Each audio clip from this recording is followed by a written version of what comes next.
Tom Quee presents The Royle Ramble, an episode-by-episode celebration of the classic British sitcom, The Royle Family. To get in touch with the show, email us at theroyleramble@gmail.com. Hey everyone, it's Tom here, back with another episode of The Royle Ramble, our Royle Family podcast, where I myself am going episode by episode in excruciating detail and celebrating, in my eyes, one of the greatest British comedies ever put to tape.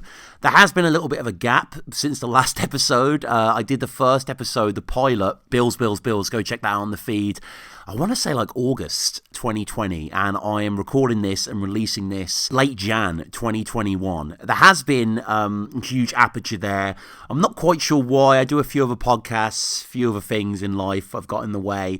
But I was just thinking to myself, at the start of the new year, I need to pick this back up again because I really obviously love the show, love putting this together as well, love watching the episodes, making the notes, researching all the references and just putting my own thoughts together. And whilst maybe this isn't going to be a regular thing where, week in, week out, what I have decided is I'm at least going to do it in batches. So every 2 weeks now will be a new episode of The Royle Ramble until we reach the end of season 1. So I'm going to be covering the first 6 episodes of the show, and soon after getting into season 2 and the Christmas specials and the specials after that and comic relief and all that sort of good stuff. So yeah, just before we get to today's episode and all the discussions, of course, subscribe to the show wherever you're listening to it. Of course, we're on YouTube, we're on iTunes, Spotify, wherever your RSS feed takes you. Twitter as well, put the links down below, at Royle Ramble Pod. Get in touch with me. I really want to implore that. Get in touch with me on the email, theroyleramblepod@gmail.com. And I actually have a few emails to get into as well. And, I love hearing from you guys. Like, one of the reasons that's pushed me back into doing this show was I kind of released the episode, put it out there, got a little bit of feedback. I was hoping for some retweets from the cast or whatever. In fact, Phil Mealy did. So shout out to Phil Mealy, a Duffy from Early Doors, who also wrote for the show in the later years. And it was my fault. I wasn't kind of pushing it too much. I sort of did it and sort of put it out there. I was happy to do it, but I didn't have this kind of, this machine behind it. But I am going to be more consistent now. And one of the things that did draw me back, as I say, was the emails. Going back through the other week, I realised, oh yeah, I set up a Gmail for this show, and I went onto the inbox, and I had 2 messages. So shout out to Ben and Lewis. I'll just get into them now. So Ben said, "Hi Tom, came across your Royle Family podcast and was wondering if there'd be any more episodes. I'm a huge fan of the show and like the first podcast. I've just recently rewatched all the episodes again. The podcast is great and love the Early Doors mentioned too. Thanks, Ben." Thank you, Ben. And yeah, I worship Early Doors as well. If for those not aware, Early Doors is, I guess, the spiritual sequel to the Royle Family. Craig Cash and Phil Mealy that I just mentioned put it together. It's kind of like the Royle Family set in a pub. Also has John Henshaw, who plays Emma's dad in the kind of original finale of the show when Jim gets Sky Digital, and he plays Ken, the landlord there over at the Grapes. And I personally just think Early Doors is one of the most unsung shows ever, really. I've watched it many times back to back, both seasons, and also the stage show. I saw that twice, actually. I saw that in Birmingham, and I saw it when they brought it back at the Lowry in Salford as well, Media City, and it is tremendous. So yeah, Ben, I don't know how long this overall Royle Family excursion is going to take, but when I've done all the episodes, I'm definitely going to be reviewing all the Early Doors episodes as well, because the writing, the performances, the execution is, just as sublime, really, as this show we're discussing today. And the second message, and also the last message, again, people, if you want to get in touch with the show, it's at theroyleramblepod@gmail.com. And Lewis got in touch. Similar sentiments. "Hi mate, just listen to your Royle Ramble podcast. Great stuff. Are you doing any more? I've been looking for years for a podcast discussing one of the best sitcoms ever, Lewis." And Lewis also has got in touch with some, because I sort of did a little bit of correspondence back and forth, and he's got in touch with some feedback and his own thoughts on this episode 2. So I'll read them out at the end of the show. But again, guys, love to read these out. So get in touch with me there, theroyleramblepod@gmail.com. Tell me about how you got into the Royle Family, how long you've been a fan, your favourite moments, and also any feedback you have to my thoughts on the episodes, or indeed just the episodes in general. So you know how it works. We've got the Sunday afternoon episode coming up soon. We've got Jim's birthday. We've got the one where Denise and Dave return drunk back and the banjo comes out. And then, of course, we have the wedding episode as well, or the morning of the wedding. So any thoughts on any of those, get in touch with me, theroyleramblepod@gmail.com, and I will read them out. So let's get into the second episode. And, I was thinking about this episode just before I did my rewatches and my notes over the past weekend or so. And the Royle Family is a show where nothing happens. That's kind of its bread and butter, really. It's kind of like languishing in the mundane nature of reality and relishing in that. But, even for the Royle Family, normally things happen in the episodes, at least a little thing. So we had the pilot where, we had kind of external characters coming in. And it's the pilot, so it's exciting in of itself that the whole concept's being introduced. And, Twiggy pops in and Mary at the start as well. But let's just think of this season. We have the episodes that I mentioned before, the one where they come back, all pissed from the night out. We have the morning of the wedding. We have the birthday. We have Sunday dinner with, Antiques Roadshow and Nana's debut as well that we're still building towards here. But in this one, I guess if you were to say what the episode is about, per se, Jacko's car, that's kind of the USP when they're looking at the car. But we learn a lot about Jim's parents and the lineage. We learn a lot about Denise's relationship with Dave as well. So it is jam-packed, but perhaps it doesn't kind of have that kind of central tenet to build it around, which I just thought interesting. And of course, we don't need that. The performances, the writing, just being with this family is so great. And this is kind of like one of the purest kind of examples of just them as a unit. We don't really even leave one room in this. The kitchen exists as this kind of offshot that we kind of see action through. But it's not, say, like the past episode where we had Dave, Denise and Cheryl in the kitchen, or Anthony kind of strolling in or whatever. We just see it from afar. We're effectively in this one room, the living room, which kind of is the dining room, living room, the TV omnipresent, and it just kind of reinforces that sense of the self-contained narrative, the real-time nature of the storytelling. So we open, as we did in the pilot, with Jim, and I'm sure this is something that he said many, many times over the years in the house. Where's mine, Bob? It's coming. I've only got one pair of hands. He's asking where his dinner is, and it's a nice shot as we're in the kitchen looking forward into the table, into where everyone is. And just to quote these scripts, I do have the scripts here to hand, as I mentioned in the first episode. Scene 1, interior, tea time living room. It says Dad, Mam, Denise, Mary and Anthony. I don't know if that's a typo, because obviously there's no Mary dialogue here. Mary's kind of mentioned later on, but yeah, that must have been some sort of mistake. And the direction is Dad and Denise are at the table, which is set for 4. The TV is on low throughout. Mam enters with 2 plates of food. It's just, of course he's not got up and got his own dinner. Barbara's just ferrying back and forth for dinner, and then we're going to get to dessert. And we get a close-up shot as well of the dinner that they're eating. Archetypal British northern staple dinner. I say northern, just kind of British dinner, really. I guess dinner even, just a generic dinner. Chop, chips and beans. I mean, kind of the triumvirate, right? The Trinity. We hear about a figure from the flats. We don't actually get his name, but he's referred to as Wurzel Gummidge. Hey, you know him from flats? Hey, there's loads of people in the bloody flat. Oh, you know which one. Him who always wears that string for the belt. Oh, ain't bloody Wurzel Gummidge. Too tight to buy a belt, but I tell you what, he can always afford a bloody pint.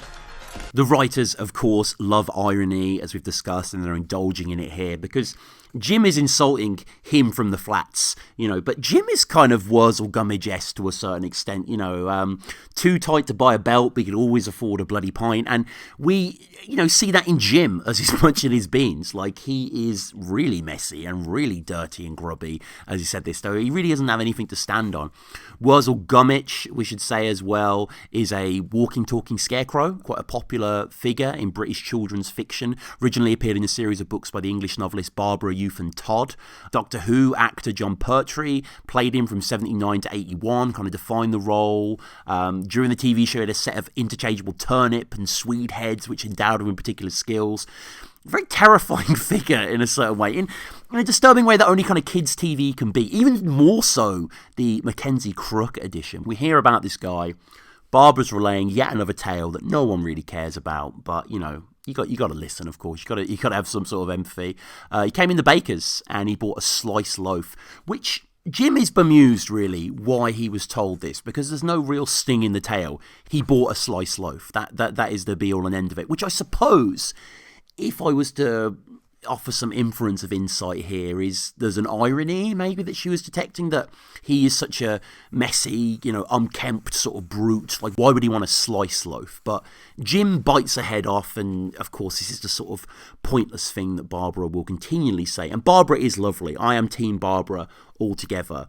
But moms do get into that vogue, don't they, of just sort of talking for the sake of talking, sharing a bit of their life here. Of course, we're hearing that Barbara's now at the Bakers. Last time we checked in with her, she was nervous. She was being quizzed by Mary and Denise, and maybe she's met Twiggy at this point as well, because he mentioned that he was going to go in there for his regular. But slice loaf comment sort of hangs in the moment. We're on this tight table. The TV, of course, is there, as it was at the start of the first episode. It's kind of filling in the silences. They're all sat very close together. It's not for a few minutes that the camera actually sort of pulls back and we can see the whole positioning of the table. But yeah, as I say, the TV is there, not in front of them. You would expect them to perhaps just sit in front of the TV with the dinners on their laps. I know that's what I mostly do now, and certainly did when I was younger. But of course the TV is on. There's a nice shot of it kind of over Denise's shoulder, and she's kind of looking over there. For real family fun. Tony May.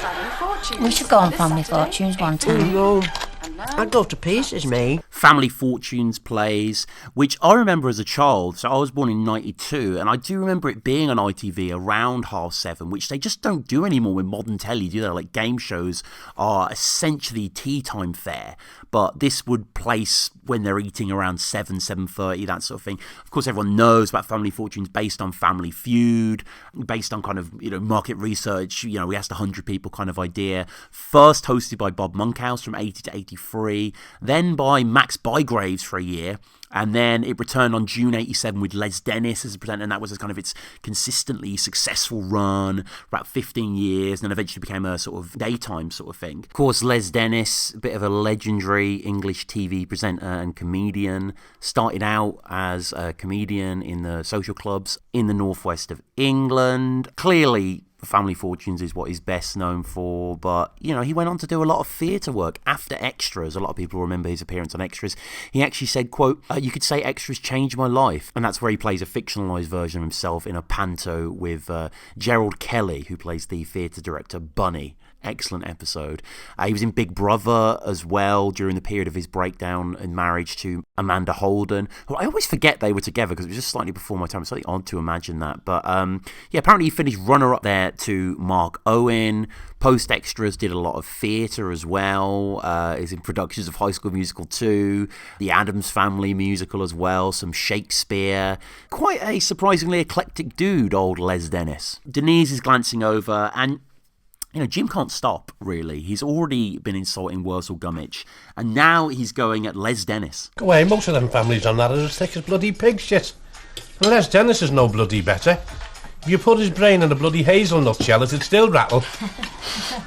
When Barbara says later on in the episode that he has no interest in other people, no empathy, you can kind of see what she means here. It's very relatable because especially with Family Fortunes and Family Feud or whatever, like, it seems to be one of the biggest kind of game show fail YouTube compilation shows out there because people do just give ridiculous answers. And Jim, Ricky's performance here, as he tells the Family Fortunes anecdote, as he's breaking up, as he's laughing, like, it's terrific. There is a real lovable warmth to him, which maybe is more on us, he's more novel to us. But regardless, it's great to hear all the family laughing together here. I tell you what, remember once just 100 members of the public to name something green, and the old woman who was the contestant, she said a cat. Barbara doesn't do herself any favours here, though. It's a very innocent mom thing to say, a little doe-eyed. What's wrong with that? It was green. Well, how would the members of the bloody public know? They'd never seen her before, had they? Oh, don't bother writing in. She'll make a bloody show of us. And notice that Anthony's adding sugar to his tea as he drinks. I mean, tea with your actual tea? Not a big fan of the hot drink with the savoury thing, but, the Royals do run on tea to a certain extent. Jim notices that Denise is upset. What's the matter with you, Denise? You've got a face like a smacked ass. I didn't want beans. There's hardly any there. Yeah, I can hear all of them. didn't want him touching me chop. People can be quite particular about beans, can't they? I certainly was. Probably until 5 or 6 years ago. I don't want to inject too many personal anecdotes into this, but like I was never really a beans kid. I never liked bean juice. It was just to sort of freak me out. I didn't like the flavour of it. Now I love beans. Can't get enough of beans. You know, Jim is obviously not one for sensitivities, not one for any kind of predilection or, you know, dismissing of anything that can just be wolfed down. And he calls her Lady Muck. Who do you think you are, Gail? Bloody Lady Muck. Which I wanted to check what that meant, actually. Obviously, you all know what it means in fashion. A haughty person, kind of, you know, with ideas above their station. But it's apparently based on a real person. Earlier 20th century socialite, Lady Nora Docker, who lived kind of a scandalous life for the era. She was married many times, all to executives of businesses that sold luxury goods. She was married to Sir Bernard Docker, who was a chairman of a small arms company in Birmingham, and lots of tax write-offs and that sort of idea. Apparently, she was also banned from Monaco by Prince Rainier after an incident in which he tore up the Monaco flag as well. So, yeah, originally Lady Docker was supposedly the term, but which then became Lady Muck. Quite interesting. And talking of high and low cultures, there's a nice contrast as we hear the cutlery clattering into the plates, and behind us there's a program on the TV talking about downtown Hollywood, USA.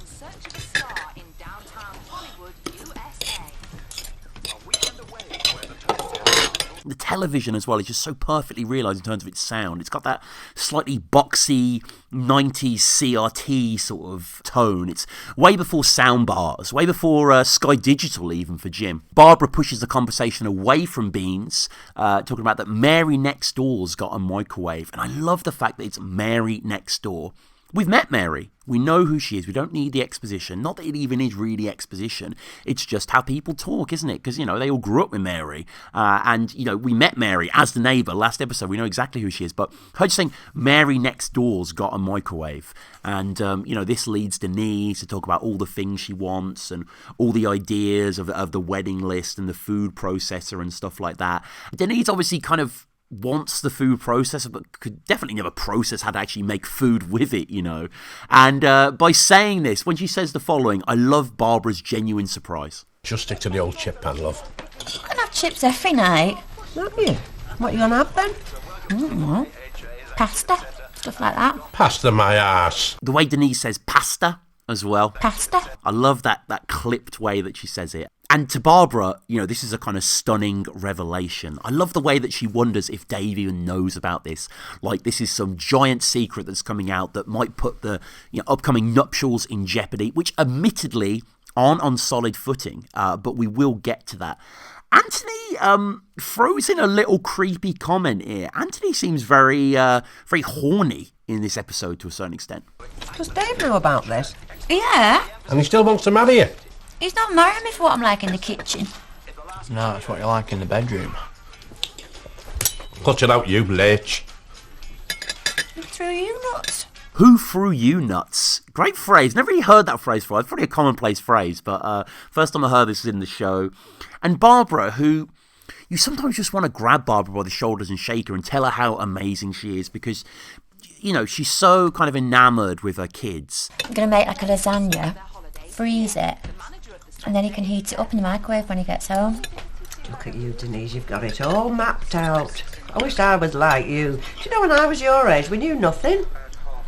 You've got it all mapped out. I mean, Barbara looks so pleased, so impressed, you know, but she's the one who's slaving, you know, in the kitchen for the dinner and the dessert for 4, after probably working a shift in the baker's. You know, she says that she wishes she was like Denise, and she doesn't appreciate the irony, really. She just kind of, she sees her daughter, and, you know, I understand that. I completely, you know, I'm not a parent myself, but hey, I'm a son to a loving mother who's very forgiving, so I can definitely understand that. And as this is going on, Jim is tucking in, you know, Anthony as well. They're just sort of quiet. They're just sort of listening, probably not really even listening, but just sort of sitting there listening into the TV probably more than anything. Behind Jim as well in one of these shots, you see a photo of a child, black and white photo, which I guess might be Jim as a child. It certainly doesn't look like Anthony.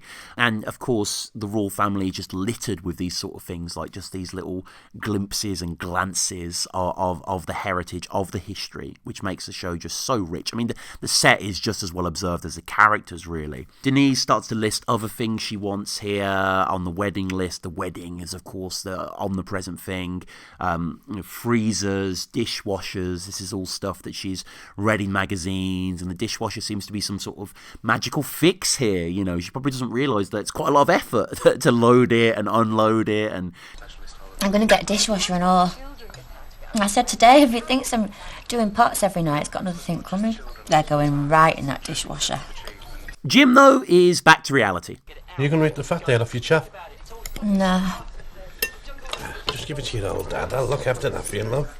He takes a chop with the bean juice soaked fat, and the chops we learn are from Dave's mate Gary. Him who smells of mince, Anthony said, which we heard as a descriptor for him last time. I love the fact that he's brought back in as well. And Denise tries to play up her connections. What, him who smells of mince? Yeah, him. You should have got him to serve you. He'd have given you a bit extra. They were out the back mincing. And of course, he was out the back mincing. Very funny line. Denise smiles at Jim here in that conspiratorial way that they often do. I mean, you'd think they'd sort of burst out laughing at what she says as Barbara's just unaware making that joke, but it hangs subtly nonetheless. He's a right knobhead, we learn from Denise, who said she would shag him last episode, but I guess you can think that and think the same thing as well. He was with Sandy Bezic, who, again, we heard, Sandy Scissors, but she couldn't stand him having blood under his fingernails. Denise relays more about Sandy, that she's going mobile. Oh, did I tell you she's gone mobile now? Ooh, Sandra Bezic. Yeah, she's calling herself Sandy Scissors. I'm still calling her Sandra. The way she says, I'm still calling her Sandra, and if you watch it, she sort of says it and she sips her tea and she's like, has this like 1,000-yard stare, as if, again, she just can't deal with the fact that she's renaming herself, that she's growing, I guess, repurposing herself. Great shots of Jim throughout this, just listening, munching on the fat of his chop. And then Sandra's economics are broken down here. She only needs to do 4 clients a day to cover costs, she reckons. Oh, and how many does she do? About 7 a day. Bloody hell, she must be raking it in. Hey, how much does she charge for a perm? About 22 quid. But don't forget she's using your electricity, your water and supping your brews. Oh, that's a dear do. Don't think I can afford to have myself done mobile. And Jim gets a bit more pragmatic here, seeing that Sandra, she's making a bit of money regardless of the excess on the electricity and water and supping the brews, etc. Saying to Denise that she should have got a trade like hairdressing. And I mean, Denise immediately gets defensive, deflects to Anthony, it's about his hair and, he should be the one doing hairdressing the amount of time he spends on his own. We learn that Dave goes to Unicut and Anthony, again, he just can't stop stirring. Dave goes to Unicut. Only weighing up the local talent. What do you mean? Oh, there's loads of dolly birds in there. Get out, Dave, it's not like that. All men are like that. And Barbara, again, she just has such tunnel vision with the kids, which, all mums do have, admittedly. But, she says that, all men have straying eyes. All men will look elsewhere, mentally, if not physically. But the fact that Denise just says he's not like that, Barbara just takes her word for it straight away and just believes her. Hey, Dave don't look at any other women when he's with me. Don't he? No. I'd knock his bloody block off. The Beverly Macca rumours still linger amongst other things, but regardless. And she may be flying the nest soon, but she's still coming back for the worms. Hey, when you're married, what night are you and Dave coming round for your tea? Hey, it's took us 26 years to get bloody rid of her. I was thinking Tuesday and Thursday, and maybe Saturday and Sunday. I'll have to check with Dave. Oh, that's nice. First confirmation of Denise's age there, 26, and I'm pretty sure Anthony's meant to be around 15, 16, even though we have his 18th birthday, I think, in season 2. Yeah, I think that's in season 2. Even though season 2 takes place... Well, it must take place like 2 weeks after season 1 because they go on the honeymoon at the end of season 1 and then they return back at the start of season... But again, this ain't lost. I'm just doing a podcast here about the script and stuff like that rather than the illogical consistency in the time. Pasta is offered by Barbara, but passed to my arse. Of course, Jim retorts, getting into his third personal attack of the episode. We've had Les Dennis, we've had Wurzel Gummidge. We're going to have a few more coming up. In this case, it's Dave's dad. We're about 7 minutes in. And, it's the standard sort of, he's been on disability all this time, doesn't work, and it's being put out on a plate for us, really, for us to see exactly kind of, Jim's not even got a peg leg to stand on, as he may ascribe to Dave's dad. We'll have to go round to his mum and dad's one night. You want to pack some sandwiches then? Dave's dad, has he ever worked, or has he always been on this bloody disability allowance? I told you he worked at Duggan's. Duggan's? They've been shut for at least 12 bloody years. Do you think he can get me on this disability allowance? We learned that he worked at Duggan's, which closed at least 20 years ago. I couldn't find anything about Duggan's. I figured that Duggan's might have been some, old school northern department store or something, maybe like a Beatty's or a Lewis or something like that, but couldn't find anything. So if you guys know anything about Duggan's or you can shed any light on that, I'd be fascinated to know. So get in touch with me, theroyleramblepod@gmail.com. And look, Jim, for all his faults, is a very witty dude. And, his retort to Denise here is fantastic. He's got a bone disease. Oh, no, it's called bone idleness. Give it a rest. And it's ironic that he says that as he's picking a bone clean. We can even hear his teeth crunching into the marrow. Very, very visceral. And, I love looking at the script and seeing what lines didn't get said or things get said in a slightly different way. So there is a connecting line here from Barbara in the middle of Jim on his assault about, how much he's going to have to pay and all that sort of stuff. Apparently she does say, "It's always money with you, isn't it, Jim?" And, we don't lose anything for that absence. Again, it's kind of pointing out the hypocrisy that Barbara is the one working. Barbara is the one cooking. She is the one, quote unquote, sweating blood to pay for the wedding. What is Jim doing to earn any money? It's explored in later episodes that Jim's on gyro, but it isn't really spelt out here or mentioned in particularly. So, we can only assume that he's just kind of there and just earning the money by sitting on his arse. So, what has he got to say about Dave's dad? But of course, Jim is full of contradictions, isn't he? Denise says to Jim to put another record on, and Barbara obliges. And, oh man, Sue Johnson's body language here is so good. She's so maternal and perceptive and sweet. And she basically asks Denise, how are you getting on with Dave? But the way she does it, she puts her head on her hand, she smiles very softly, she narrows her eyes as she offers it. How are you getting on with Dave? Fine. Oh, hey, he'll be having his tea now, won't he? Yeah. You feel that it's charged, and obviously we're going to learn very shortly why she's saying this. But when you initially watch it, it's quite a it's quite a moving sort of entree to her. And she says, "How's he doing?" And, Denise says, "Fine," sort of thing. And Barbara reacts happily and says that he'll be having his tea this time and stuff like that, which is such a mom thing to say. And, plays to Barbara and, the maternal worldwide obsession with what you're eating and what you've had and are you hungry, have you been fed, that sort of stuff. Now, apparently in the script, I've always, I've been a Royle Family fan for a long time.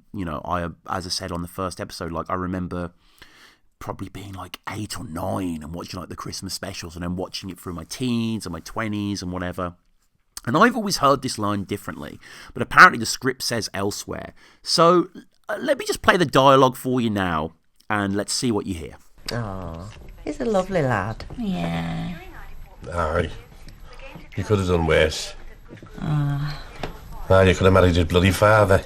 Because apparently Jim says you could have done worse. You could have married his father. But I always heard it as you could have married your father, which I always appreciated a bit more because, Jim has been, really kind of put under the lamplight here and shown as a bit of a slob and a bit of an arse, to be frank. And I always preferred that line. I always preferred that kind of inward-looking awareness of him. But for him to say you could have married his father, I guess it makes sense as well for him just to get another dig in here. But yeah, it's continues to pick the bone, even though it's pretty much, picked beyond picking. There's absolutely nothing left on that chop now, Dad. Anthony's been quiet throughout most of this. He's still eating as the plates are taken off. Apple pie is offered. We have at this point cut to a bit of a further away shot to see them all surrounded around this table, of course. This is the table where, you know, we'll see Sunday dinners in the future. We'll see buffets spread. It's where PJ and Joe will sit during the christening and stuff like that. And apple pie is brought in. Apple pie that Jim jokes shouldn't be near the beans. And we don't see Denise's reaction, but we can imagine she scowls back because Jim sort of looks at his daughter and with a smile on his face, and it just sort of sours quite instantly. I love the realism here because, you know, life isn't like Ruddy 30 Rock where everyone has a snappy retort to everyone. So, you know, as the apple pie is coming out, Jim again is harping on about the fact that he should be on disability because the wedding's crippling him and stuff like that. And Denise tries to get back with something but kind of pauses when she doesn't have that cutting of a remark. Do you know what gets me, right? On the wedding night, you'll be there, right? Getting everyone drinks, showing off, like as if you're Mr.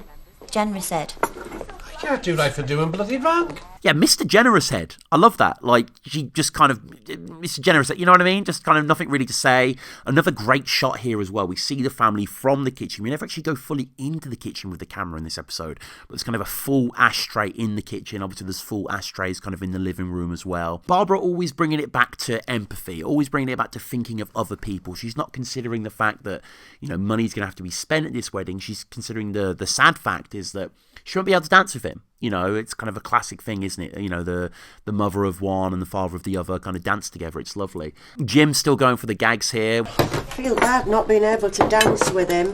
With who? Dave's dad. Oh, you can do knee up Mother Brown. Well, you'll be able to do Knees Up Mother Brown. Now, Knees Up Mother Brown being a pub song, believed to date back as early as the 1800s, but apparently first published in 1938 with origins in the East End of London. Associated with Cockney culture, at the end of the First World War, it's documented to have been sung widely in London on Armistice Night, which is of course the 11th of November 1918. The 1938 version was attributed to Bert Lee, Harris Weston and I. Taylor. During the Second World War, it was performed frequently by Elsie and Doris Waters. It was also performed on television by Noel Harrison and Petula Clark. And of course, the expression knees up means to have a party or a dance. The most familiar version of the song is as follows. Knees up Mother Brown, under the table you must go, E-I-E-I-O. If I catch you bending, I'll saw your legs right off. Knees up, don't get the breeze up, knees up Mother Brown.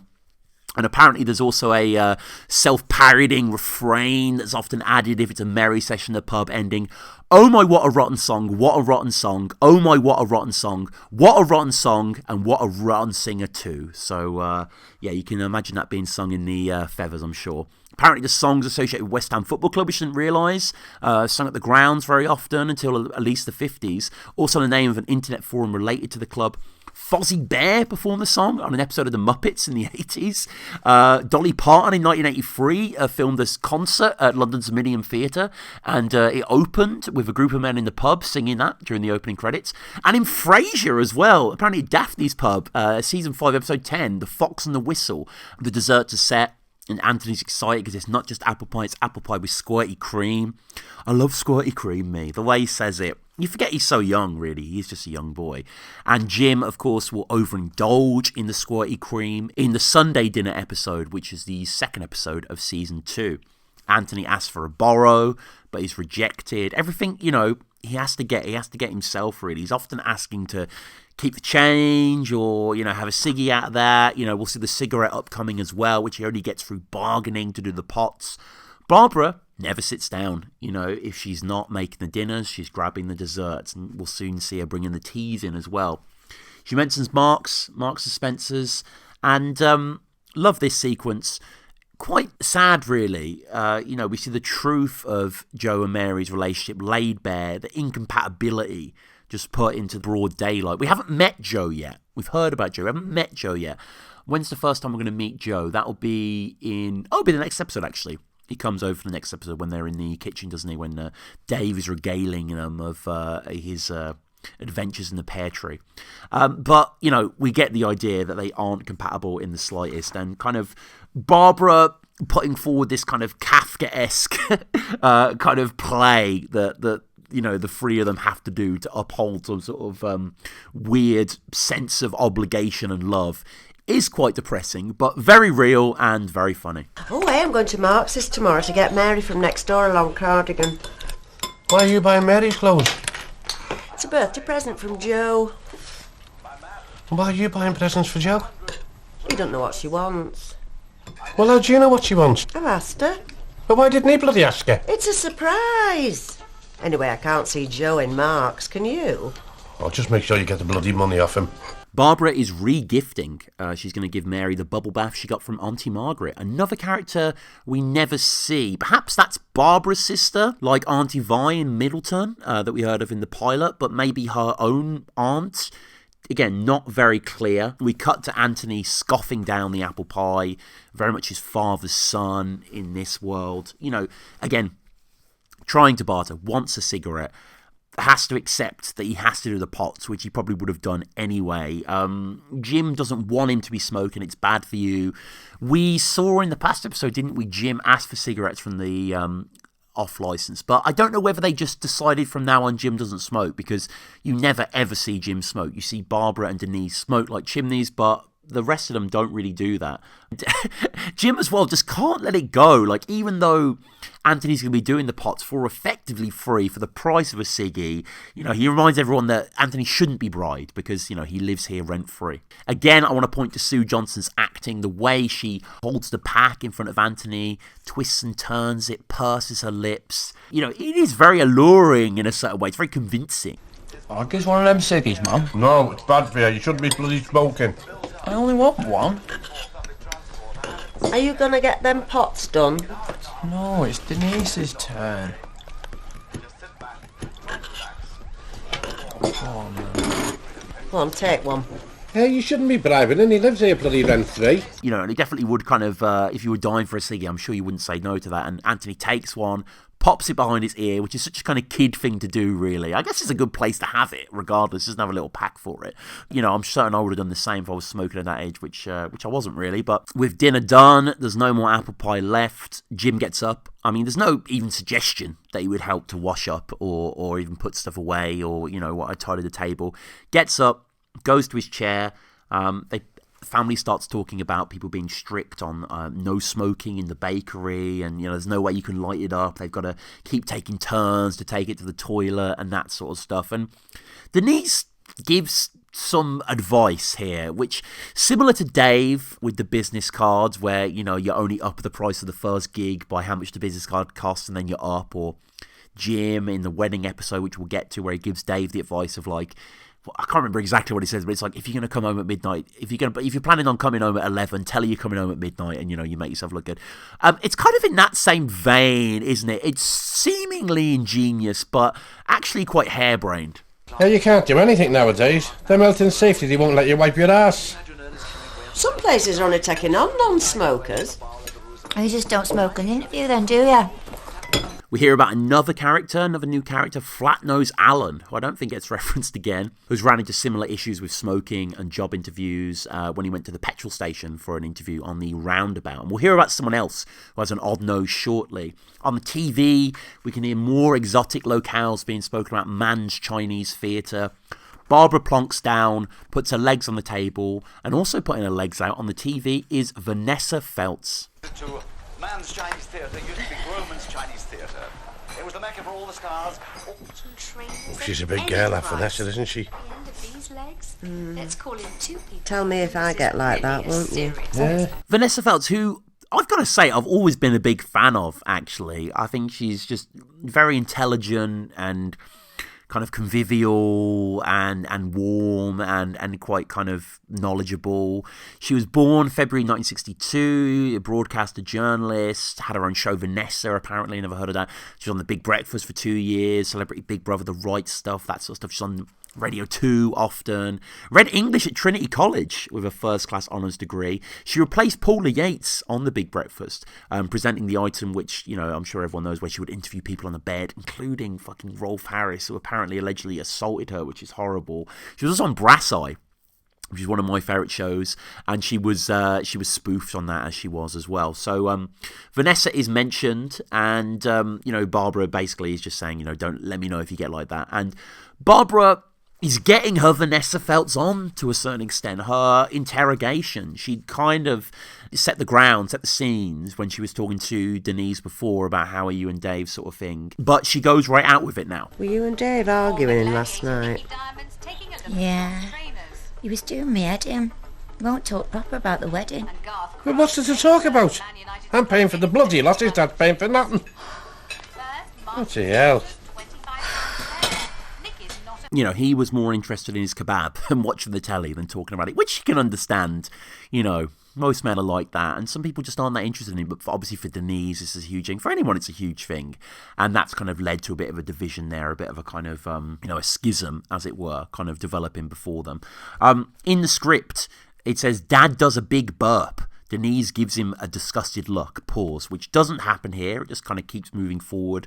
There's talk of tea as well. Jim asks for the tea. Barbara tells Anthony to mash it, which is northern slang for sort of making the tea. Vanessa's talking a bit more about support as Jim is trying to, undo his support to a certain extent. He's got his hand in his arse, digging his underpants. We also hear that Barbara wanted to come down. They heard the arguing downstairs. They wanted to know what was happening, but Jim wouldn't let them. We will see in a future episode of this season, Jim and Barbara do come down and interfere into another argument, which is just such a terrific episode. Really excited to get onto that as well. More talk about marriage, other characters we haven't heard of before or since. Karen and Gareth, they got married in the Seychelles, but the way Denise said it says Seychelles rather than Seychelles. David would like to go abroad like Karen and Gareth. They got married in the Seychelles. Had the ceremony on the beach. Barbara is not into that though. I wouldn't like that. I mean, that's selfish. It's a day for your family. Yeah. Anthony, horny Anthony, Siggy behind the ear Anthony mentions Pamela Anderson. Out of nowhere, really, just saying that she got married on the beach in a white bikini. And asked his dad if he would. He's randy, as I say. And we've touched prior on the fact that, Dave doesn't look at other women. And the two women look at Jim as Anthony asks him, Hey, Dad, would you? What? Pamela Anderson. Would I? No, I've got everything I want there in your mother. You gonna make that cup of tea, Barb, or what? He has everything in Barbara, apparently, apart from a cup of tea at this point, and he does push for that, and Barbara leaves the room and goes into the kitchen as he continues to dig away at his arse. Lots of secondary characters coming at us right now. Wurzel Gummidge, Flatnose Allen, we've got more coming later. We just had Karen and Gareth as well. And now Anthony asks about Charlie Liddell from Down the Feathers, who always wears a suit. Dad, how come Charlie Liddell from Down the Feathers always wears a suit? I don't know, some fellas are like that, aren't they? Especially old fellas. And this is so interesting, really, because, this is, again, like a little bit of a tangent for me here, but this kind of stereotype of the old man wearing a suit in a pub, I was just watching this episode, and a good friend of mine's dad, in the 80s, he used to take loads of footage on like Super 8 cameras and little video camcorders and stuff like that. And there's a pub in King's Standing, which is near where I used to go to primary school in Birmingham, called the Kingfisher. It's quite a notorious kind of hard man's pub sort of thing, and like a lot of my mom's friends used to go there, and that kind of older generation, whatever. And he uploaded this YouTube video of, I think it's like 1984, of them as teenagers, just my friend's dad and other people I don't know, just chatting to people in the pub in 1984, the Kingfisher, and there's loads of old men wearing suits in the pub, which I just thought was wonderful to see that sort of thing. So Anthony's asking Jim about Charlie Liddell. Why does he wear a suit? And, Jim says just some old men are like that, like Jim's dad, the granddad, who, obviously we never meet. He's passed, as we learn shortly, and we kind of, just gives a bit more of insight into the background of Jim here. Jim, of course, though, for all his kind of witticisms, for all his kind of pointed barbs, sometimes he kind of, puts a loose footing, perhaps, and doesn't quite get where he stands in the pecking order here. So when Anthony asks and he gives his answer, I don't think he realises, I don't think he's saying it for a joke. I don't think maybe he really means that he thinks he's with it, but I love the look, the conspiratorial look again, that Denise and Anthony in this case give each other. But your granddad, my dad, he always wore a suit, didn't he? A collar, shirt and a bloody tie and that. Why don't you then? Me? I'm with it. Barbara grabs the teas, again with the Tory tea mug. Still a bit perplexing to me. Comes in. We see the washing undone in the back on the clothes horse. There's a nice shot as well of Barbara sort of leaning forward, reaching down. You know, she's always placing, she's always giving, not only emotionally, but literally, plates of cooked dinner, desserts, teas, cigarettes, etc. And we get into the stratified nature that we explored before, and we'll explore again. I mean, think of when, Denise says, "Mom, will you tell Anthony to make my bacon dead crispy?" She doesn't just shout it through to the kitchen. And in this case, she can't stand the sounds that the boy's making. In that case, why would you need to spend more than that? Well, I think choose to an extent... Mum, will you tell Anthony to stop slurping his tea? Anthony, stop slurping your tea. And Anthony retorts, Dave eats like a pig and you never say out to him. And, Denise's response is hilarious. He does not eat like a pig. That's asthma, thanks very much. But one, does asthma make you eat like a pig? Two, we never hear about Dave's asthma ever again. Does Dave actually have asthma? Like, I've never suffered from asthma myself, so apologies if I'm, if there's silent sufferers out there. I'm not trying to denigrate any of that. Denise has had a go at one man of the family, then she goes at Jim as well, who just won't stop playing with himself. Dad, stop fiddling with yourself. I'm not fiddling with myself. Paid £1 for these underpants.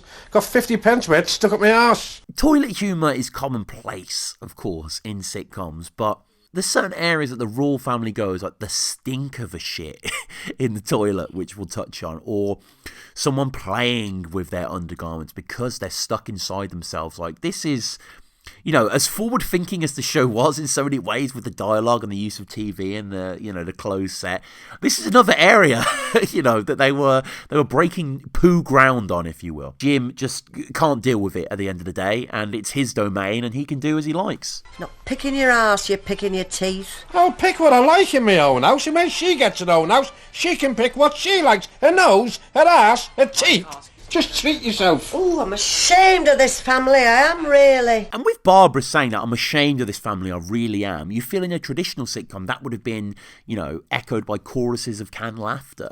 And it seems almost ostentatious for her to sort of proclaim this into a nothing room. And she is at wit's end, and we will see that Barbara has had enough when we get to season 2 in that episode, which is easily my favourite episode of the entire show. I think it's absolutely remarkable. But, we've got a little while to get to that yet. And unfortunately, Barbara still has to suffer. And she's just not being heard. That's the sad thing, with Wurzel Gummidge, with the sliced bread. That's all she wanted to do was for just someone to acknowledge. Even with Mary and the cardigan, she's just trying to share a little bit of a word here. And she gets into this Donna story, and it falls on deaf ears with Denise. The direction here is fantastic as well, the shot. Both of them, Denise looking forward, watching the Vanessa Feltz, whatever it is, the Hollywood exploration.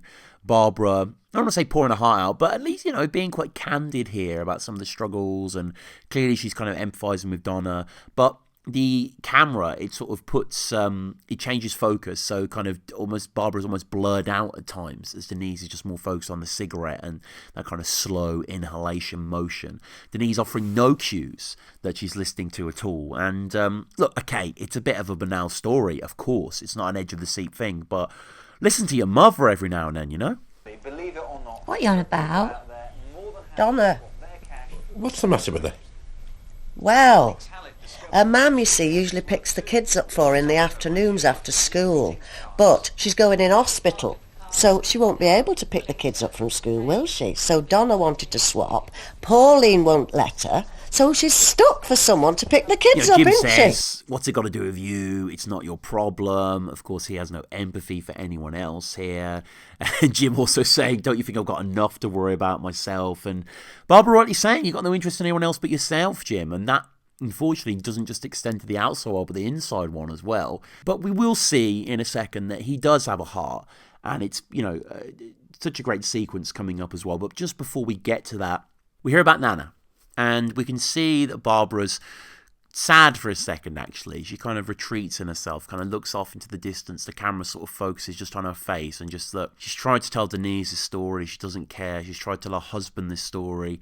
He doesn't care. She just kind of looks like she knows she's not going to get anything with Anthony, of course.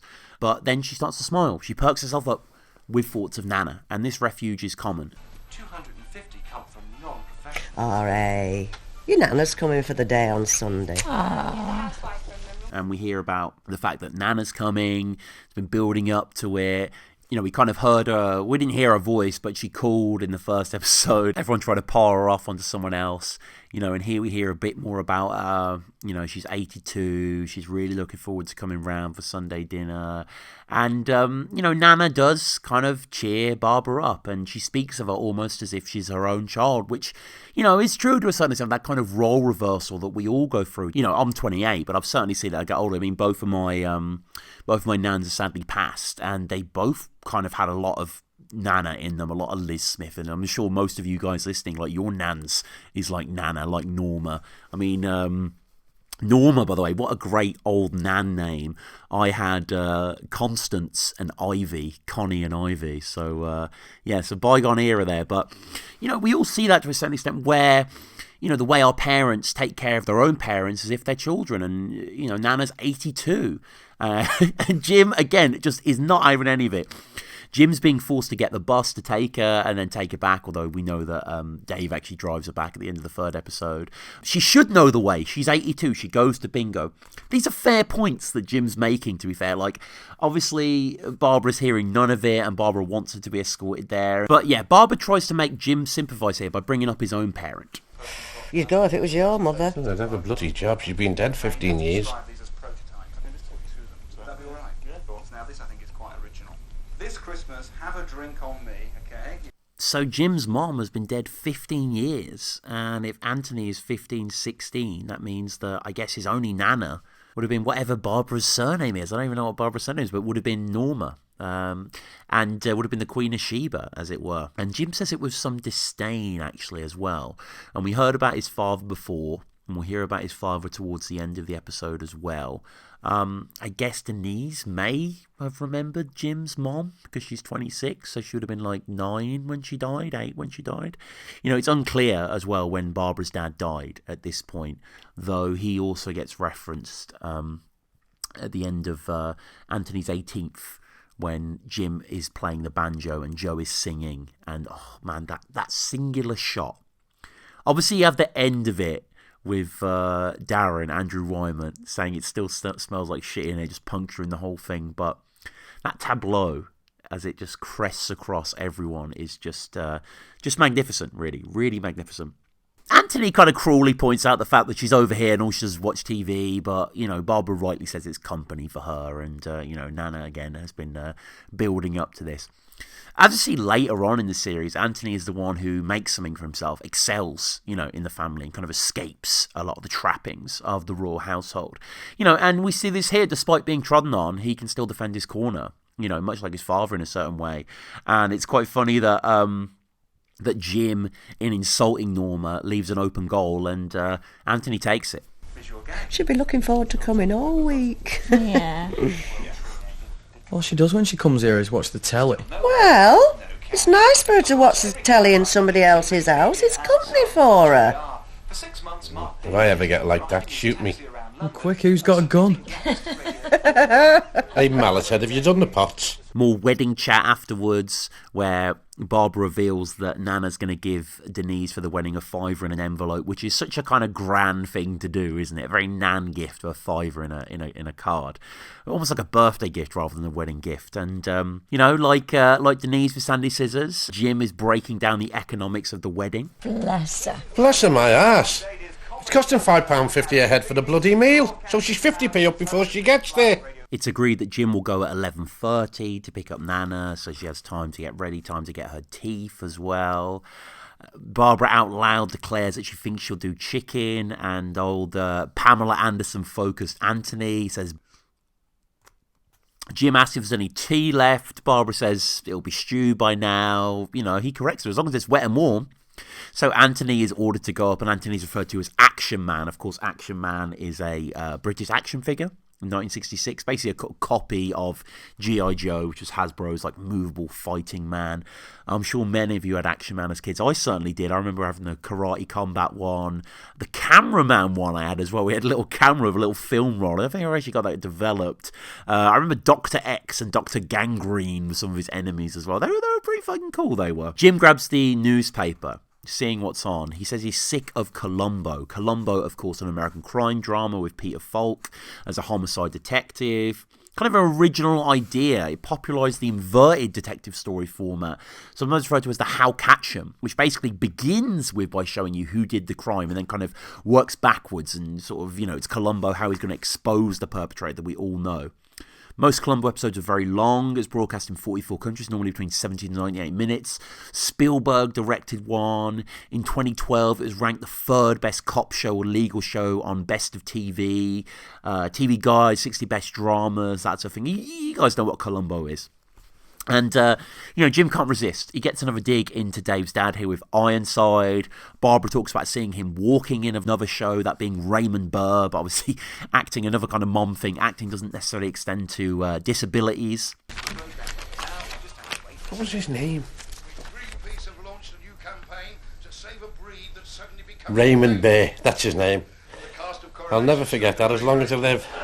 Just did. Denise, throughout this, is flicking through wedding catalogues and looking at the blushing bride, subtly reinforcing that, the wedding is coming up very, very soon. Raymond Burr, by the way, interesting guy. Obviously played Ironside, played Perry Mason. He was in Rear Window as the suspected murderer, in the Godzilla films as well. In TV Guide in 96, he passed in 93. He was ranked number 44 of the 50 greatest TV stars of all time. And in People magazine, here's an interesting little thing I found about him. Quote, as Burr's career waxed and waned, so did his weight.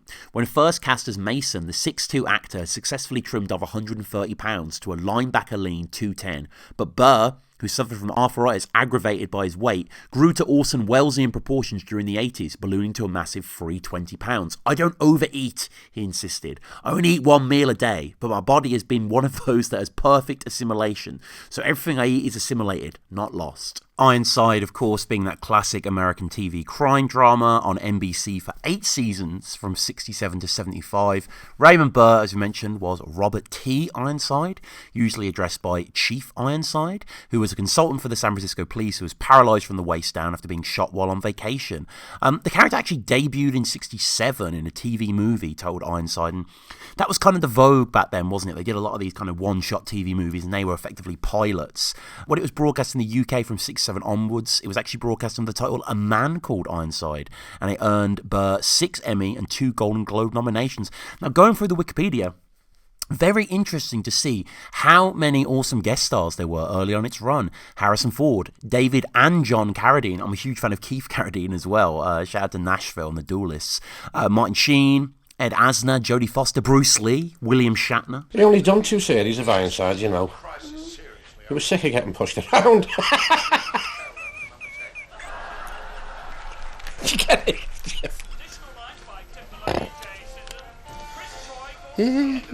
Jim again making himself laugh with tired old jokes. Denise kind of smirks at this, but doesn't respond in the way she did to the old Family Fortunes gag earlier. There is a note in the script that there's a pause and Anthony picks up Dad's newspaper, but that happens a little later on. And, the Royals, as they're wont to do, are in a reminiscing mood. And we get into a fantastic sequence here. Probably my highlight of the episode, and something that I recall. I need to rewatch the We Love the Royle Family documentary, which is a terrific kind of history of the show and loads of famous fans kind of waxing lyrical. You may remember that Noel Gallagher's on it, Rebecca Front, who I love from Brass Eye, amongst many other things. Also, J.K. Rowling's on there, and she speaks again about this moment. And I remember her sort of pointing it out, and again, I saw the documentary many, many years ago. I think it came out around the time of Queen of Sheba, but her sort of highlighting it really kind of brought it home how powerful this moment is. So they are in a nostalgic mood, and they're talking about people they know, as they always do. And old Frank comes up. All right, do you remember old Frank? Who goes in the feather, sits under the dartboard all the time. Yeah. And I'll tell you what, he's the spitting image of that Carl Marlin from the streets of San Francisco, isn't he? He's got like a little arse on the end of his nose. A regular in the feathers. He sits in the corner under the dartboard, and he's the spit of Cole Malden from the streets of San Francisco. Another reference that went right over my head. So before we get into old Frank, the streets of San Francisco starred Cole Malden and Michael Douglas as 2 homicide inspectors in San Francisco. Like, love a American crime being spoken about in this section of the episode. And Carl Malden was someone that I didn't know his name, but as soon as I saw a picture, of course I knew who he was. I mean, he was a character actor. He's in Streetcar Named Desire. He won the Oscar for Best Supporting Actor in On the Waterfront. He's in Pollyanna, The Hanging Tree, How the West. He's in Patton as well. He's in tons of good stuff.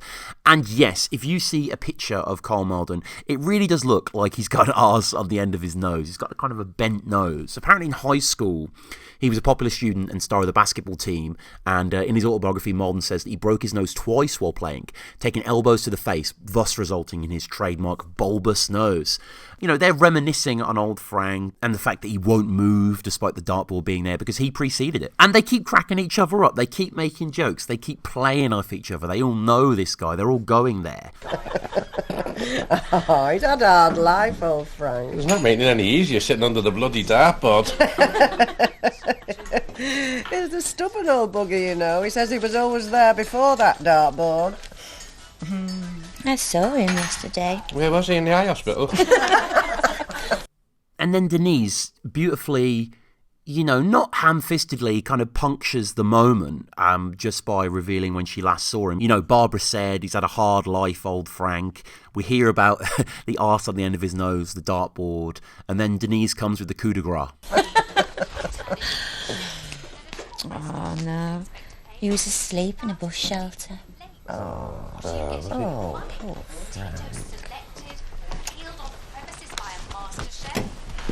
You know, they're all punching, they're all cracking up, and then it gets incredibly real for a second and brings it all down. And it's, you know, really sad, actually, when you consider what Denise is actually saying here. And just, again, Ricky Thomas's acting is absolutely fantastic. The direction is superb. There's just a quick shot of Jim saying, oh, was he? Jim looking really sad, kind of awkwardly scratching at his shirt because he doesn't know what to say.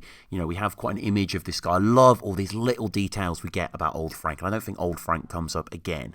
But it just kind of blindsides you to a certain extent. Like, you know, the show is so good at doing this, just putting these little bittersweet moments amongst the crudeness, amongst the regularness of life, to quote Sopranos. Yeah, I just think this is absolutely superb. And again, huge props to Ricky. He just conveys, you know, for someone that has been established in this episode especially to not be very empathetic towards anyone, you can see that he does really care here, and he is quite shocked at what Denise has said. And again, it's kind of like Jim thinks that Denise is kind of setting him up for a joke, or Jim is at least leaping off the diving board of, you know, I saw him yesterday, where was he in the eye hospital? And for her just to kind of, you know, twist this and say he was asleep in the bus shelter is, it's heartbreaking, actually. And along with the tone being brought down, Anthony plonks down a barrel of biscuits, a big one, and the door goes. He takes a handful of biscuits, and of course, just as he rests, the doorbell goes. It's Dave. Denise immediately says for Anthony to get that. He says, I have to do everything around here. Jim says it might be bloody Snow White looking for you. I mean, come on, it's the Royle Rambles. Let's do a bit of Snow White history, 19th century German fairy tale. Brothers Grimm published it in 1812. A bit different to kind of what we know of the Seven Dwarfs and stuff like that, but there is a poisoned apple in this tale. There is a magic mirror, a glass coffin, and the Seven Dwarfs as well. The Seven Dwarfs were actually given individual names in the 1912 Broadway play Snow White and the Seven Dwarfs, and then given kind of their famous names by Walt Disney in the 1937 film Snow White and the Seven Dwarfs. Dave enters, the only other character we see in this, but he's about to become some of the royal stock proper. You know, always Denise Royle in my eyes rather than Denise Best. And, you know, Barbara starts with the typical questions. You all right? Yes, smashing thanks, Barbara. Have you had your tea, Dave? Yeah. What do you have? Sausage and chips. Any gravy? No, my mum couldn't be arsed. Oh, I don't blame her. It's nearly summer. Well, I don't blame her. It's getting near summer. Again, a bit of a sort of non sequitur mom thing to say. And, you know, ironically, gravy's like the easiest thing to make, really, other than sausage and chips. It's getting near summer is that it's getting hotter because we don't need it. There's more stress on it. I think it's just something, you know, people say, like Mary Next Door, we hear about it's getting near summer. Jim is kind of a little bit of dramatic irony here. Dave's slightly bamboozled that Jim's, you know, seemingly caringly asking about his father, but we know different. We know he's trying to prove a little snarky point to the rest of the household here. How's your dad? He's alright, thanks, Jim. How's his leg? It's okay. Oh, good. Tell him I was asking. I will, yeah. Thanks. Can make out a school photo of Anthony behind as Dave is offering the business cards. Of course, he calls Jim James, which is just a really, really nice thing. Like, you know, any Sopranos fans out there, like, I love when, like, you know, one character will refer to another character as that name, and that's all you hear. So, for instance, Hugh, who is Carmela's dad, always calls her Mel throughout the show, and then, you know, it's the only time she's ever called Mel by him, and it just kind of plays to their history and their, you know, personal interrelationships, as with Jim and James. It's kind of like a, you know, a slight respect thing, but, you know, they go to the Feathers together, they get on well together. And the business cards are here, the business cards that we heard about from the Knutsford station in the last episode. Have I given you one of my business cards, James? Jim saying you're not going to pull many birds with her name on it, are you, is, you know, echoing exactly what Dave said in the previous episode, again playing to their parallels. And Dave, again, not the smartest cookie, kind of misunderstand. Like, he does the legwork in getting the cards, but doesn't understand, you know, as he's told here, that these are promotional tools. You don't just give them to your mates. You don't just give them to Tony Macker, Terry Duckers, Gary, you know, because they know you. They have your number in their phone. It's a complete waste, really. Barbara, again, slightly missing the point here, but caring. You know, Jim asks how much they cost. Dave says 3 notes. Barbara says each, which, I mean, bloody hell, those are some expensive nuts for service station cards. For sure, you know, Dave's defense is about giving them to the mates that he wants them to know that he's doing well. Denise says don't go wasting them before offering her mother sitting right beside her, who obviously would have no issue contacting Dave at any real time, you know, be it to know about his tea or anything else, is given one. Barbara smartly thinks about the bakery here, though. You know, that could be actually a boon to business, having that up there, having that on some sort of corkboard, or whatever. Maybe Twiggy will see it or whatever. Although, again, Twiggy will, maybe Wurzel Gummidge might take Dave up on something here. But there isn't another one, so it can't be given. And Anthony's not getting one either, but he's entirely unmoved. Jim then gets up off his throne and heads to another. Well, the old paper. Go for an Eartha kit. Good old Eartha. An Eartha kit. Good old Eartha, he says. Denise is now smoking her third fag, by the way. She's kind of chain smoking in this episode, or most episodes, I should say.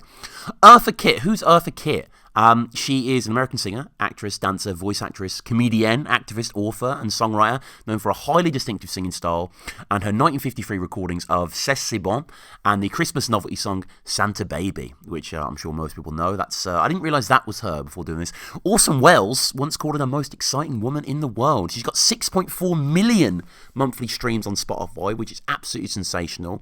Looking into history is quite interesting. In '68, her career in the US deteriorated because she made anti-Vietnam War statements at a White House luncheon. She later returned to Broadway successfully and found a whole new legion of fans later on in her career for her roles in Disney films, in The Emperor's New Groove, which I've never really liked. People seem to talk about that as being like kind of the lost Disney Golden Age film. I've never thought that film was that good, but she's in that. She's in Holes as well, which is terrific. She's in Kronk's New Groove, Emperor's New School as well. She's really in that kind of Emperor's franchise there. So Jim announces his shit, and Vanessa Feltz can be heard on the TV. Still Vanessa going on here, talking about McDonald's parties. We hear some streamers as well. We also learn that Cheryl got a new piece of clothing. Hey, Cheryl got a gorgeous top off the market today. Did she? What's it like? Blue. Gorgeous it is. Sounds lovely. Are you getting one? Yeah. Get me one as well then. Okay. Sight unseen, Barbara wants that. You know, we have seen, and we will continue to see, you know, Barbara and Denise kind of sharing fashions, and, you know, we saw in the last episode, like, sizes, and Barbara talking about a schoolgirl figure, and that sort of thing. And just Denise, just the complete lack of imagination here. What's the top like? It's a gorgeous top. What's it like? It's blue. And then Barbara not really asking for anything more. It sounds lovely. She asks her for one. And then we see an exchange that I'm sure is just as familiar as Jim announcing his shits, or us hearing about Nana in the precinct. Hey, do you know my suede boots out of the catalogue? Yeah. I don't want them anymore. Buckle's broke. Do you want them? Oh, yeah. You haven't finished paying for them, have you? No. Should I pay the rest then? Yeah. All right. It's ridiculous, really. Silly exchange. You know, Barbara has to pay the rest for these shitty broken buckle boots. You know, a caring daughter would buy her mum a present rather than offload something that needs repairing. And it is lovely of Barbara to do this, not only to just take them off her hands, but also to take on the payments, which I'm sure, you know, are sizable at this point. She probably hasn't had them for long. She probably didn't take care of her stuff for long. We see more now into Dave and Denise, you know, a little argument rupturing between them. It's almost like Schrodinger's cat here, like, you know, being too tired, not wanting to go to Feathers, but there's nothing on TV, so suddenly you're not tired, suddenly you do want to go to the Feathers. Should we go down the Feathers for the last hour? No, I'm knackered. I'm not minded anyway. We can always stop in and watch the telly. Is it out on? No. Oh, we might as well go down the Feathers, aren't we? You were too knackered to go a minute ago. Well, let him go for a drink if that's what he wants. I just asked him. He said he was too knackered to go. Do you want to go or what? I wanted to go in the first place. I'm not going now anyway. You've annoyed me. You've annoyed me, Denise says there, and fantastic body language from Carolyn or her. You can see her jaw slightly clenched as she says it. She has that same look that she had when she said, I'm still calling her Sandy. Dave is gormless, barely acknowledges it, you know, kind of still probably got his chips and sausage on his stomach and letting it settle and just kind of, you know, lets felts wash over him. Above, we can hear the stairs creaking and Jim comes to. It's kind of an uncomfortable silence for a moment. And Jim makes it slightly more uncomfortable by entering. Oh, if you lot take my advice, you won't go near that lavatory for at least half an hour. And whatever you do, don't strike a bloody match. Dad, we've got company. It's only Davies is bloody bad. Why'd you have to announce it every time you go to the toilet? I love that Jim says it's only Dave. He's as bad. So it's kind of like, you know, he's part of the family, he doesn't care, but it also sets up a little bit of a past where Dave has had a horrific shit and other people have had to suffer from it. We hear about his feet later on in an episode. I think it's the episode where they all come back, well, Dave and Denise come back drunk and they kind of wake up. We hear they deserve having a stake through them. I think Jim says something on that wavelength. I mean, you know, Half the World Away ends and begins every episode of Royle Family, and we can hear a bit of Roll With It just briefly on the TV by Oasis. Denise has her legs up, nursing an ashtray. More smoking. Jim, you know, is trying to settle. The underpants are giving him a bit of trouble. You know how it is after an Eartha kit as well. Complaining about the cheap toilet paper. And again, laughs at his own one-liner, like... Jim is the miser, but as we've said on this show before, the guy laughs a lot. You know, the guy can find enjoyment in certain places, certainly in himself. When I was buying the day stuff, you complained. I didn't. You did. You said you may as well wipe your arse on pound notes. Oh, yeah, Denise maybe still wants to go to the Feathers because Jim is doing a head-in. She's willing to, forgive Dave for that little lover's tiff before. Anthony comes down asking who stunk that toilet out. I mean, that is... Why do you even need to ask in the Royle Family house? I'm certain that Jim would be very identifiable by that stench. Now, we get into what I said before, like what the episode is kind of centered around. But looking back, it's more of a, exploration of maybe how Jim cares for people and Jim's approach to other people. We hear about Jim's family as well. We hear a lot about Dave and Denise and their issues and, Barbara's problems at work and we're building up to Nana and stuff like that. But it is kind of Jacko's motor. And this, again, the show really loves to exploit the constraints of its structure. We never see the car. We're teased with it. Think about the wedding as well. Think about, even... I think about the next episode we're going to get to, Sunday afternoon. Like, the episode begins with Sunday dinner ending. We do have a Sunday dinner in the following season, but, they love doing that idea. They love kind of, tell, don't show, as it is, which is rather than show, don't tell, which is one of the cardinal rules of screenwriting, I guess. But here they break it. Here they play magnificently with it in a very theatrical way. And in the script it says, just as we hear the bib off screen, at no time during the dialogue below do we actually see out of the window. Which, I mean, if you watched a few Royle Families, of course, it wouldn't be interesting if the camera went outside and we saw what they're describing. Rather, we have to build it into our mind's eye and we, it's channeled through the prism of kind of how they're seeing the situation. TGI Fridays. Hey, look. Hey, Jacko's got a new motor. What? Let's have a look. Yeah. So Anthony pops out looking first of all, and soon Dave, Denise and Barbara join him. That's not new. That's Elred's, that. Oh. Hey, Lorraine coming out to have a look at it in her leggings. She never has them leggings off her. Mum, come and look at Lorraine looking at Jacko's car in her leggings. I don't think we hear about Jacko again. Maybe I'll prove myself wrong, but I just think that name Jacko would have stood out to me, really. Lorraine as well. You know, I just love the fact that we're just being fed line by line, this scenario building outside very slowly. Which, again, is kind of a bit boring, really. Just someone's got a new car, I guess it's a bit of novelty, and someone else is checking it, someone's going to try it out. Jim, of course, is sat still on his throne. And I love that we're seeing all of their behinds, effectively. We're seeing all, you know, for most of these characters, we see sitting down, we see slouched. Okay, we're seeing them leaning here, but we're seeing a different angle of them. And there's so much that the writers love to do to suggest the similarities between Dave and Jim. And here we can see Dave fiddling with his underpants as well, just as Jim was doing before. You know, Barbara is wearing, Denise is in leggings, having a go at Lorraine for wearing leggings. The irony here is so rich, and the stratified nature of how it builds. And various players being introduced into the scene. Oh, she never wears now, but them leggings, That's how they can afford a bloody car. Oh, hey, look at Carol across the road gawping through the window. She's a nosy devil, I think she'd never seen a car before. It's a long scene, and you can tell they're having a lot of fun with this. And again, it's just delicious how they sort of manipulate the form and really wring it for all it's worth. And when Denise says this, you just can't help but smile. How much more can they look at that car? Jim, though, still with his feet up, the barrel of biscuits in front of him, the ashtray, the Tory tea mug. And he starts asking questions and, gets the right response from Anthony. What sort is it? It's a Sierra. An estate? No, it's a saloon. Hatchback? Why don't you come and look yourself?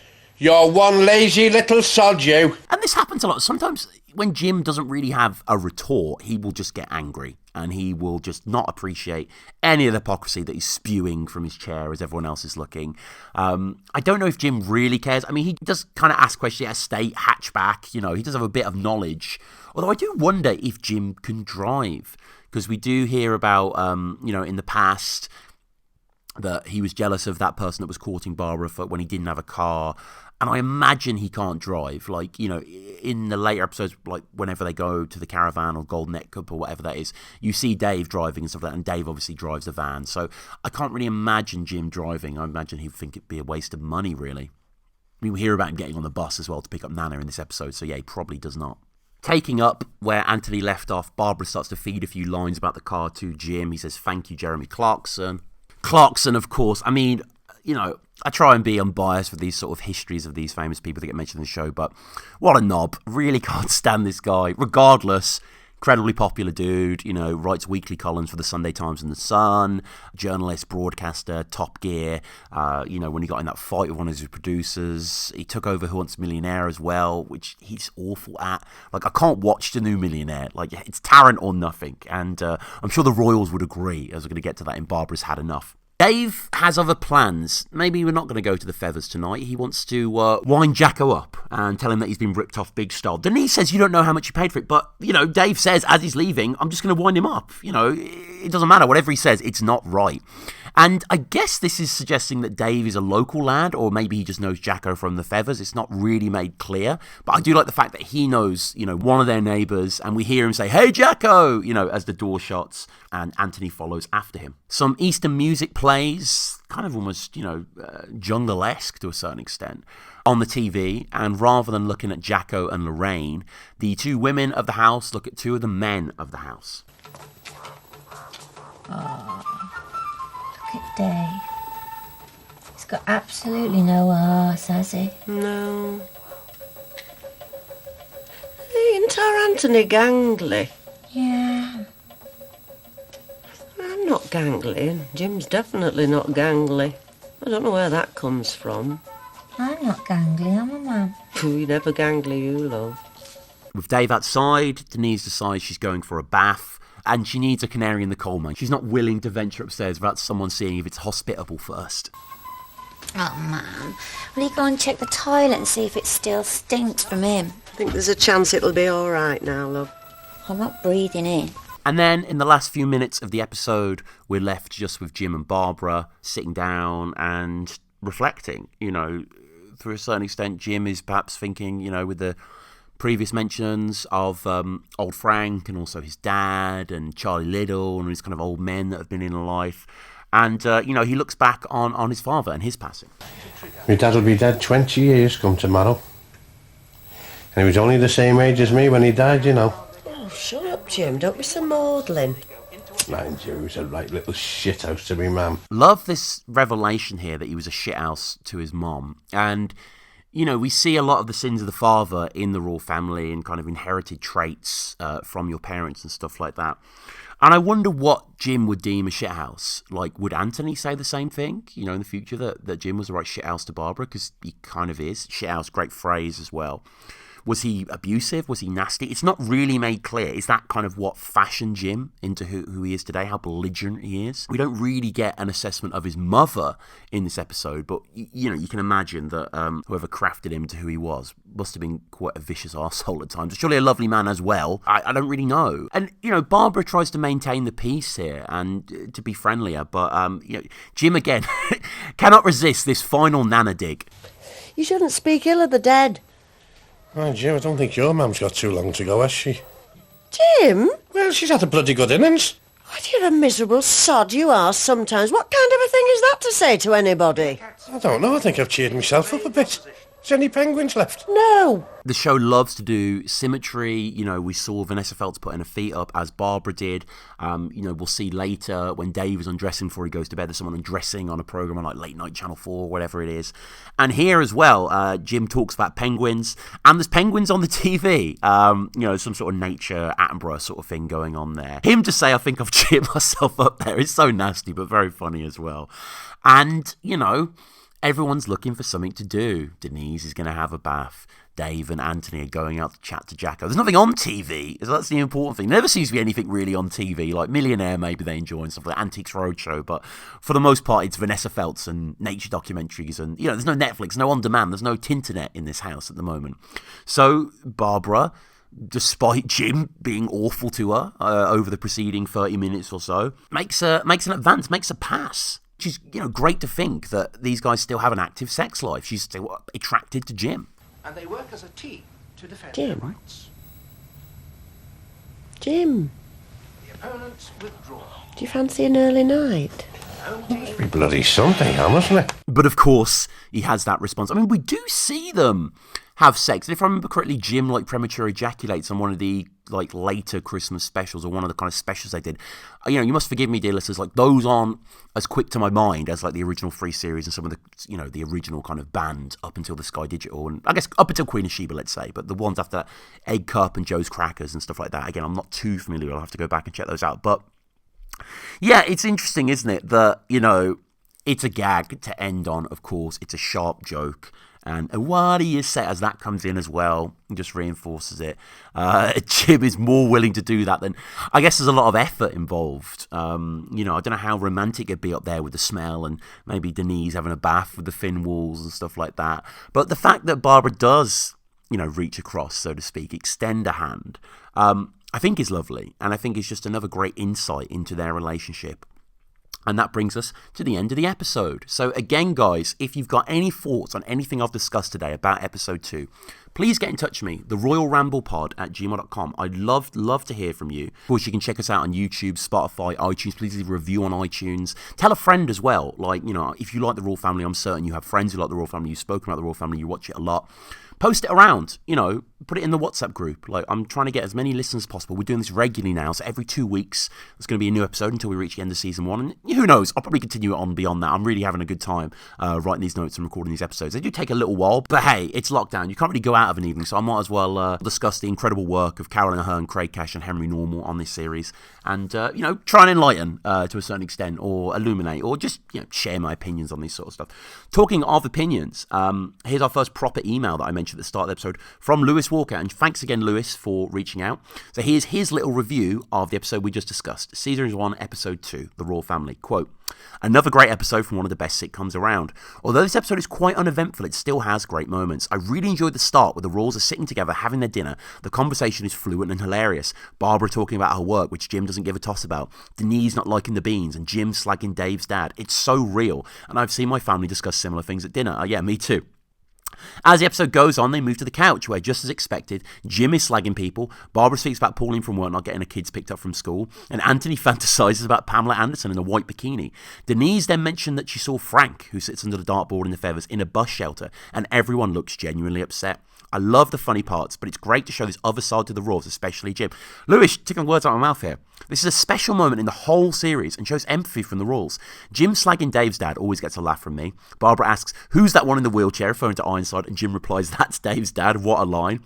Dave is in the latter part of the episode showing off his new business cards, who he has given to everyone he knows. It's such a Dave thing to do. The scene that completes this episode for me is when they're checking out Jacko's new motor from the window. Dave and Anthony go out to investigate whilst Barbara and Denise stay put at the window complaining about the other neighbours being nosy. Jim obviously stays in the couch asking Barbara what's going on rather than leaving his natural habitat. Although this isn't a classic episode, it has some cracking one-liners which I quote when I'm out with my mates. Great performances by all the cast, especially Sue Johnston. She portrays Barbara so well, and her reaction face she makes after Jim's comments are spot on. Yeah. Concur. One aspect I love about the Royle Family is the characters who are mentioned but never appear in the series. This particular episode has a lot of external characters mentioned. Flatnose Alan, Sandy Bezic, Gary, Wurzel Gummidge, Dave's dad, Frank who sits under the dartboard. It's great when sitcoms do this, as it leaves the viewer to decide what poor Frank looks like in that bus shelter, what the infamous Feathers looks like, and if Pauline will ever get her poor kids picked up from school.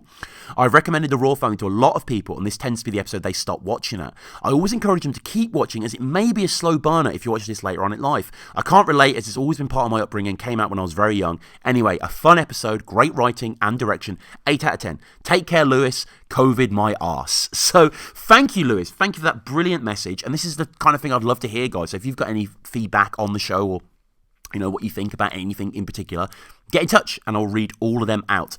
So finally, subscribe, check us out on YouTube, iTunes. Thanks again to Lewis and to Ben as well, who got in touch at the start of the episode. We'll be back in 2 weeks and we'll be discussing maybe the first classic Royle Family episode. I think certainly a very, very famous episode with the Antiques Roadshow sequence and all that, but it has lots of great stuff about the wedding, Denise in the dress, Nana's debut, you know, the whole Sunday dinner, Sunday afternoon rigmarole. It's absolute masterpiece in my eyes. I adore it. But, you know, I guess it's by virtue of doing this show altogether. Like, I think the first 2 episodes are brilliant as well. But I do get what Lewis is saying there, and as I said before, this not a lot happens, but I think that is the Royle Family, and if that's not your bag, then, you know, fair enough, watch Mrs. Brown's Boys or whatever, like, you know, not my cup of tea, but if that's your cup of tea, all the more for it. And if it's in a Tory tea mug as well, maybe you can explain why they have a Tory tea mug, because I'm still very, very confused. So, yeah, this has been Tom. We shall see you for episode 3 very shortly. Tell a friend about the show, Spotify, iTunes, leave a review. Yes, I'm going to keep hammering that home. Yeah, have a good one, guys. Bye. Tom Quee presents The Royle Ramble, an episode-by-episode celebration of the classic British sitcom, The Royle Family. To get in touch with the show, email us at theroyleramblepod@gmail.com.